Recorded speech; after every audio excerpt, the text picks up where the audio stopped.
Hace ya algo más de un año que les tenemos por las vías con pasajeros y aunque es evidente su mejora, todavía está lejos de lo esperado. El polémico Abril de Talgo ha ido puliendo muchos de sus errores, pero todavía mantiene algunos de los más conocidos, como las vibraciones, y ahora se han dado a conocer una serie de detalles del porqué de sus problemas y las posibles soluciones que te cuento en este vídeo.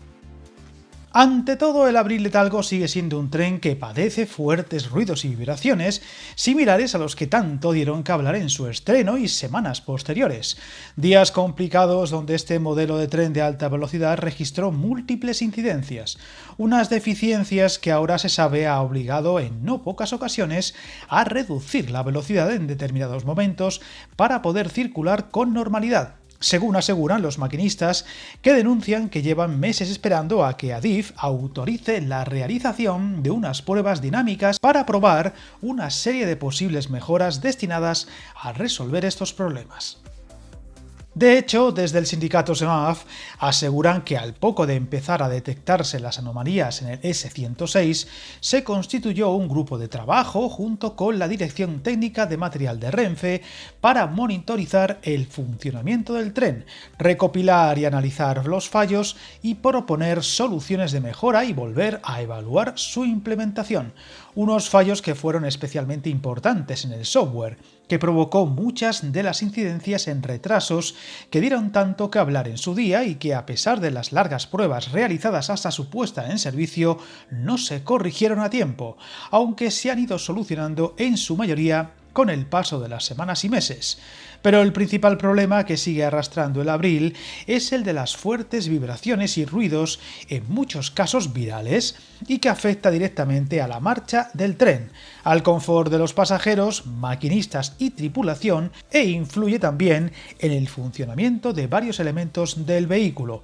obligando en algunos casos a reducir la velocidad para poder circular con normalidad, práctica que aseguran permite la normativa y que el maquinista puede aplicar si así lo considera oportuno para garantizar la seguridad.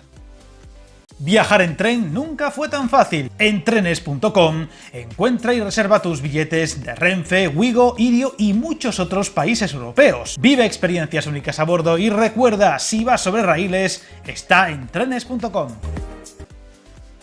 Uno de los detalles más reveladores que se han desvelado es que el origen de las vibraciones y ruidos del Abril tiene que ver con su diseño. Un tren de caja ancha con mayores dimensiones de las habituales en Talgo para poder sumar la tan polémica y criticada quinta fila en clase turista y cuarta en business, lo que le hace más pesado. De hecho, se asegura que el vehículo está en el límite de peso permitido, lo que hace inviable dotarlo de aislantes acústicos.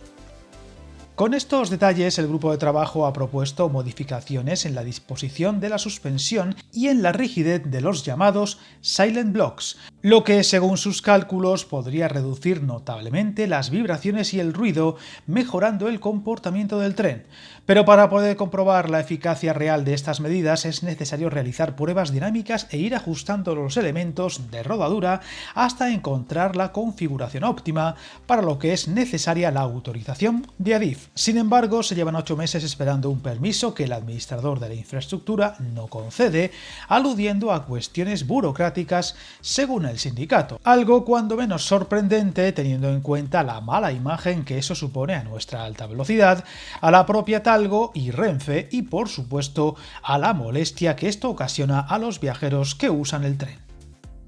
También se destaca que una vez realizadas esas pruebas y las esperadas mejoras, se tardaría todavía meses en percibirse, ya que serán necesarios varios meses para su ejecución y análisis, y si salen adelante y con los resultados esperados, las modificaciones deberán ser homologadas después para poder implementarse en los trenes para la operación comercial. Además, se asegura que desde la creación del grupo de trabajo, Talgo ha comenzado a aplicar soluciones en el aspecto del software que han mejorado la fiabilidad del tren, lo que ha ayudado a que progresivamente hayan ido disminuyendo las incidencias que incluso detenían el tren por fallos como la conexión con la catenaria, muy sonado en su día, lo que explica que, por ejemplo, en julio de 2024 se registraran casi 2.500 minutos de retraso acumulado por incidencias técnicas en 842 servicios comerciales, y que en enero de este año la cifra descendiera a 538 minutos en un total